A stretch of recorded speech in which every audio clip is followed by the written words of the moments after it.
সংবাদ সবাইকে স্বাগত জানাচ্ছি। আমি ফিরোজ তোহা। শুরুতে সংবাদ শিরোনাম জানিয়ে দেব আমাদের হাতে থাকা সর্বশেষ গুরুত্বপূর্ণ আপডেট সংবাদ। দেশে কোনো বিচার নেই বলে অভিযোগ করেছেন বিএনপির জাতীয় স্থায়ী কমিটির সদস্য গয়েশ্বরচন্দ্র রায়। এরপর জানিয়ে দেব গণতন্ত্র প্রতিষ্ঠায় ঐক্যবদ্ধ আন্দোলন চায় জামাত ইসলাম। জানাবো ঢামেকে সাংবাদিকদের সঙ্গে কথা না বলতে নোটিশ জারি। এদিকে জঙ্গি আস্তানা সন্দেহে নেত্রকোনায় বাড়ি ঘিরে রেখেছে পুলিশ। নেত্রকোনা সদর উপজেলার কালাইহাটি ইউনিয়নের ভাষাপাড়া গ্রামের একটি বাড়ি জঙ্গি আস্তানা সন্দেহে ঘিরে রেখেছে পুলিশ। ওই বাড়িতে জঙ্গিদের অবস্থান, মহিলা ও শিশুসহ জঙ্গি থাকায় বাড়িটি ঘিরে রাখা হয়েছে বলে জানিয়েছে পুলিশ। এদিকে রাত পোহালেই কয়রায় ভোট, প্রস্তুত ৬৭ কেন্দ্র। রাত পোহালেই শুরু হবে খুলনার কয়রা উপজেলা পরিষদ নির্বাচনের ভোটযুদ্ধ। ভোটের দিন এখানে ত্রিমুখী লড়াই চলবে দিনভর। ভোট গ্রহণের জন্য উপজেলার ৬০টি ইউনিয়ন প্রস্তুত রয়েছে এবং ৬৭টি ভোটকেন্দ্র। এবং সর্বশেষ জানিয়ে দেব কেন এখনও মোদিকে অভিনন্দন জানায়নি পাকিস্তান। তৃতীয়বারে ভারতের প্রধানমন্ত্রী হিসেবে রবিবার শপথ গ্রহণ করতে যাচ্ছেন নরেন্দ্র মোদী। নির্বাচনে বিজেপির জোটের জয়ের পর বহু রাষ্ট্রপ্রধানেরা মোদীকে অভিনন্দন জানিয়ে টেলিফোন করেছেন। মুইজ্জসহ ৭ জন রাষ্ট্রনেতা, কিন্তু প্রতিবেশী দেশ পাকিস্তান এখনও অভিনন্দন বার্তাটুকু পাঠায়নি নরেন্দ্র মোদীকে। পাকিস্তান কেন এখনও ভারতের নতুন সরকারকে অভিনন্দন জানায়নি, এ নিয়ে যখন আলোচনা জন্ম দিয়েছে তখন মুখ খুলল ইসলামাবাদ। কেন এখনও মোদীকে অভিনন্দন জানায়নি সেই প্রসঙ্গে আবারও কাশ্মীর প্রসঙ্গ তুলে ধরল পাকিস্তান। তারা বলছে, কাশ্মীর ইস্যুতে মোদী যেহেতু কট্টর অবস্থানে রয়েছে, সুতরাং নতুন সরকার শপথ গ্রহণও করেনি, তাই ভারতের প্রধানমন্ত্রীকে অভিনন্দনের বিষয়ে বিবেচনা করাটা নেহাতি অকালীন হয়ে যাবে। মমতাজ জহুরা বালোচ জানান, পাকিস্তান ভারতের সঙ্গে দ্বিপক্ষীয় সম্পর্ক বজায় রাখতে আলোচনার পক্ষপাতিতাতে বলতে শোনা যায়, জম্মু এবং কাশ্মীর নিয়ে সমস্যাসহ সমস্ত অমীমাংসিত সমস্যাগুলো সমাধানের জন্য আমরা ধারাবাহিকভাবে গঠনমূলক আলাপ আলোচনার কথা বলছি। প্রিয় দর্শক, এতক্ষণ শুনছিলেন সংবাদ শিরোনাম, এবারে বিস্তারিত। তবে তার আগে বন্ধুরা, আপনি কোন স্থান থেকে আমাদের সংবাদটি দেখছেন কমেন্ট করে জানিয়ে দিন এই সংবাদ সম্পর্কে আপনার মূল্যবান মতামত। প্রিয় দর্শক, আপনি যদি আমাদের চ্যানেলে নতুন হয়ে থাকেন, ভিডিওটি দেখতে দেখতে চ্যানেলটি সাবস্ক্রাইব করে রাখুন, যাতে করে আমাদের লেটেস্ট আপডেট সংবাদগুলো সবার আগে আপনার কাছে পৌঁছে যায়। এবারে বিস্তারিত। দেশে কোনো বিচার নেই গয়েশ্বর। দেশে কোনো বিচার নেই মন্তব্য করে বিএনপির জাতীয় স্থায়ী কমিটির সদস্য গয়েশ্বরচন্দ্র রায় বলেছেন, প্রধানমন্ত্রী শেখ হাসিনা যতদিন ক্ষমতায় আছেন ততদিন মনে হয় খালেদা জিয়া মুক্তি পাবেন না। তিনি বলেন, দেশের এমন কোনো কারাগার নেই যেখানে আমাদের কর্মীরা বন্দী নেই। এই আটক একটি বাণিজ্য, ধরে আনতে পারলে বাণিজ্য, আত্মীয় স্বজনেরা দেখা করতে এলে টাকা, খাবার দিতে গেলে টাকা, আদালতে এনে রিমান্ডে নেওয়ার জন্য টাকা, এরকম অনেক খাত আছে। প্রশাসন এখন ব্যবসায়িক প্রতিষ্ঠান। এটি জনগণের নিরাপত্তার জন্য নয়, খুনি দুর্নীতিবাজ এবং লুটেরাদের রক্ষা করার জন্যই প্রশাসনের কাজ। শনিবার ৮ জুন বিকেলে রাজধানীর নয়াপল্টনে দলের কেন্দ্রীয় কার্যালয়ের সামনে ঢাকা মহানগর দক্ষিণ বিএনপি আয়োজিত বিএনপির চেয়ারপারসন বেগম খালেদা জিয়া, বিএনপি নেতা ইঞ্জিনিয়ার ইশরাক হোসেন এবং স্বেচ্ছাসেবক দল ঢাকা মহানগর দক্ষিণের সভাপতি জহিরুদ্দিন তুহিন সহ রাজবন্দীদের মুক্তি দাবিতে এক মানববন্ধনে তিনি এসব কথা বলেন। মানববন্ধনটি বিএনপির কার্যালয় থেকে শুরু হয়ে ফকিরাপুল বাজার পর্যন্ত বিস্তৃত হয়। তিনি বলেন, আজকে বিচারের আগেই পুলিশ হাত পা ভেঙে বিচার করছে। থানায় ঢুকে ছাত্রলীগের কর্মীরা পুলিশের সামনে বিএনপির নেতাকর্মীদের পেটাচ্ছে। গয়েশ্বরচন্দ্র রায় আরও বলেন, জনগণের নিরাপত্তা দিলে আইনশৃঙ্খলা বাহিনী নিরাপত্তা থাকে না। যেখানে সরকারি ভেজাল সেখানে প্রশাসন নির্ভেজাল কিভাবে থাকবে? যে দেশে আইনের শাসন নেই সে দেশে জনগণ কিভাবে বিচার পাবে? কার কাছে বিচার চাইবে?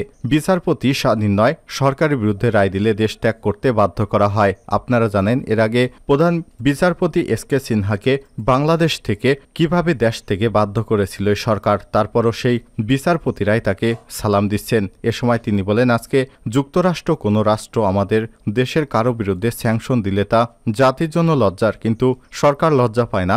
বেনজির র্যাবের ডিজি থাকা অবস্থায় বিএনপি নেতা সালাউদ্দিনকে উত্তরা থেকে আটক করল। ৩ মাস পর ভারতের একটি কারাগারে তাকে পাওয়া গেল। এটি কিভাবে সম্ভব হলো? কোনো তদন্ত করল না সরকার। আপনারা সরকার কি বিষয়টি জানতেন না।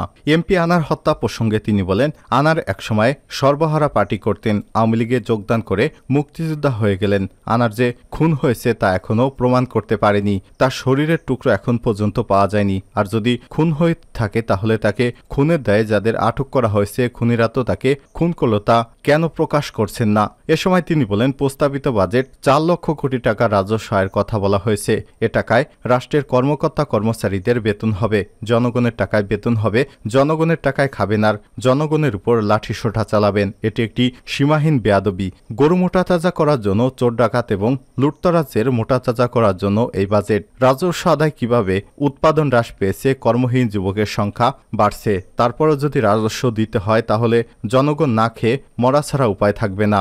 এ সময় ঢাকা মহানগর দক্ষিণ বিএনপির আহ্বায়ক আব্দুল সালামের সভাপতিত্বে এবং সদস্য সচিব রফিকুল আলম মজনুর সঞ্চালনায় এতে আরও বক্তব্য দেন স্বেচ্ছাসেবক দলের সভাপতি SM জিলানী, ওলামা দলের আহ্বায়ক মাওলানা সেলিম রেজা, মৎস্যজীবী দলের সদস্য সচিব আব্দুর রহিম, বিএনপির তথ্য বিষয়ক সম্পাদক রিয়াজউদ্দিন নসু সহ বিভিন্ন পর্যায়ের নেতৃত্ববৃন্দ। গণতন্ত্র প্রতিষ্ঠায় ঐক্যবদ্ধ আন্দোলন চায় জামাত ইসলাম। দেশে গণতন্ত্র ভোটাধিকার প্রতিষ্ঠায় সরকার বিরোধী সব রাজনৈতিক শক্তিকে নিয়ে ঐক্যবদ্ধভাবে আন্দোলন সংগ্রাম গড়ে তুলতে হবে বলে মন্তব্য করেছেন জামাত ইসলামের সহকারী সেক্রেটারি জেনারেল মাওলানা আব্দুল হালিম। তিনি বলেন, দেশের জনগণ আওয়ামী লীগের জুলুম নির্যাতন এবং নিপীড়ন থেকে মুক্তি চায়। জাতির এই দুঃসময়ে জামাত ইসলাম রাজপথে নামতে প্রস্তুত, কিন্তু অনৈক্য এবং বিভেদ তৈরি করতে একটি মহল বিভ্রান্ত সৃষ্টি করার অপচেষ্টা করছে।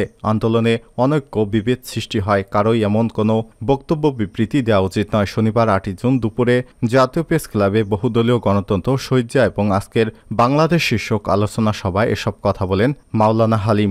বিএনপির প্রতিষ্ঠাতা প্রয়াত রাষ্ট্রপতি জিয়াউর রহমানের 43তম শাহাদাত বার্ষিকী উপলক্ষে বাংলাদেশ লেবার পার্টির উদ্যোগে এই সভা অনুষ্ঠিত হয়। মাওলানা আব্দুল হালিম বলেন, শহীদ জিয়াউর রহমান সংবিধানে বিসমিল্লাহ সংযোজন করে আল্লাহর প্রতি আস্থা এবং বিশ্বাস যুক্ত করেছেন। তিনি বিভেদ বিভাজন নয়, ঐক্যবদ্ধ জাতি গঠনে কাজ করেছেন। বামডান সব শ্রেণী পেশার মানুষকে ঐক্যবদ্ধ করেছেন, সব দলকে সংসদে আনার ব্যবস্থা করেছেন, সব দল মতের শক্তিকে ঐক্যবদ্ধ করে বাংলাদেশে গণতন্ত্র, ভোটের অধিকার এবং আইনের শাসন প্রতিষ্ঠা করেছেন।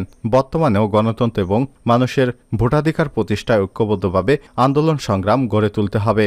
সবাই বিএনপির যুগ্ম মহাসচিব সৈয়দ মোয়াজ্জেম হোসেন আলাল বলেন, তৎকালীন রাষ্ট্রপতি জিয়াউর রহমানের উদ্যোগে যখন বাংলাদেশে বহুদলীয় গণতন্ত্র পুনঃপ্রতিষ্ঠা হয় তখন আওয়ামী লীগ আবার এদেশে রাজনীতি করার অধিকার ফেরত পেয়েছিল। এছাড়াও শহীদ জিয়ার উদারতায় দেশে ফেরত এসে রাজনীতির হাল ধরেছিলেন শেখ হাসিনা। ফলে শেখ হাসিনা এই দেশের মাটিতে রাজনীতি করার এবং রাষ্ট্রীয় ক্ষমতায় যাওয়ার সুযোগ পেয়েছেন জিয়াউর রহমানের হাত ধরে।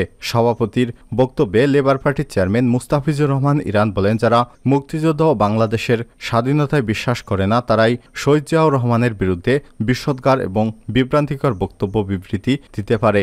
শহীদ জিয়া এদেশে বহুদলীয় গণতন্ত্র প্রবর্তন না করলে আওয়ামী লীগ, বিএনপি এবং জামাত ইসলাম লেবার পার্টির জন্ম হতো না। ঢামেকে সাংবাদিকের সঙ্গে কথা না বলতে নোটিশ জারি। ঢাকা মেডিকেল কলেজ হাসপাতাল ঢামেকের কর্মকর্তা এবং কর্মচারীরা এখন থেকে কর্তৃপক্ষের অনুমতি ছাড়া গণমাধ্যমে সাক্ষাৎকার কিংবা বক্তব্য দিতে পারবেন না। হাসপাতালের পরিচালক ব্রিগেডিয়ার জেনারেল মোহাম্মদ আসাদুজ্জামান এ বিষয়ে একটি নোটিশ জারি করেছেন। গত সপ্তাহের মঙ্গলবার 4 জুন এই নোটিশ দেওয়া হয়, তবে বিষয়টি জানাজানি হয় আর শনিবার 8 জুন।